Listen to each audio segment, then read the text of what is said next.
20 رمضان المبارک یوم فتح مکہ۔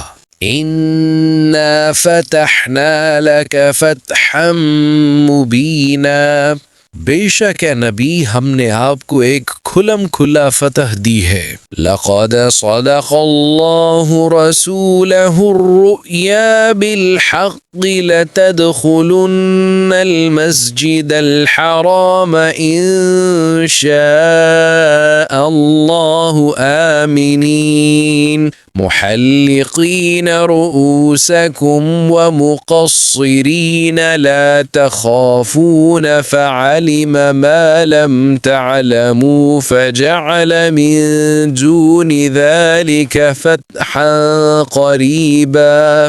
یقیناً اللہ تعالیٰ نے اپنے رسول کو خواب سچا دکھایا کہ انشاءاللہ تم یقیناً پورے امن و امان کے ساتھ مسجد حرام میں داخل ہوگے، سر منڈواتے اور سر کے بال کترواتے ہوئے، چین کے ساتھ، نڈر ہو کر۔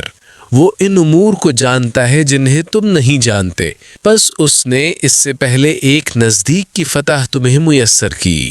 حدثنا صدقة بن الفضل اخبرنا ابن عيينة عن ابن ابي نجيح عن مجاهد عن ابي معمر عن عبد الله رضي الله عنه قال دخل النبي صلى الله عليه وسلم مكة يوم الفتح وحول البيت 630 نسبا فجعل يطعنها بعود في يده ويقول جاء الحق وزهق الباطل جاء الحق وما يبدئ الباطل وما يعيد۔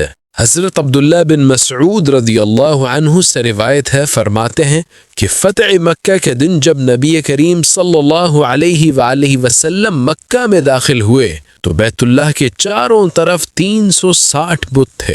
نبی کریم صلی اللہ علیہ وآلہ وسلم ایک چھڑی سے جو دست مبارک میں تھی مارتے جاتے تھے اور اس آیت کی تلاوت کرتے جاتے، جاء الحق وزهق الباطل جاء الحق وما يبدئ الباطل وما يعيد، کہ حق قائم ہو گیا اور باطل مغلوب ہو گیا، حق قائم ہو گیا اور باطل سے نہ شروع میں کچھ ہو سکا ہے نہ آئین نہ کچھ ہو سکتا ہے۔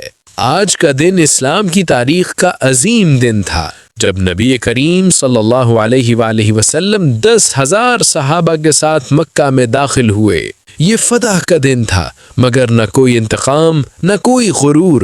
جن لوگوں نے ظلم کیا، تکلیف دی، گھر سے نکالا، جنگیں کیں، آج وہ سب نبی کریم صلی اللہ علیہ وآلہ وسلم کے سامنے کھڑے تھے اور آپ صلی اللہ علیہ وآلہ وسلم نے فرمایا جاؤ، آج تم سب آزاد ہو، تم پر کوئی گرفت نہیں۔ یہی ہے اسلام کی اصل طاقت، معافی، رحم اور عظیم کردار۔ 20 رمضان ہمیں سکھاتا ہے کہ طاقت بدلہ لینے میں نہیں بلکہ معاف کرنے میں ہے۔ آمین یا رب العالمین بصدق رحمت للعالمین۔ 20 رمضان المبارک 1447، 10 مارچ 2026۔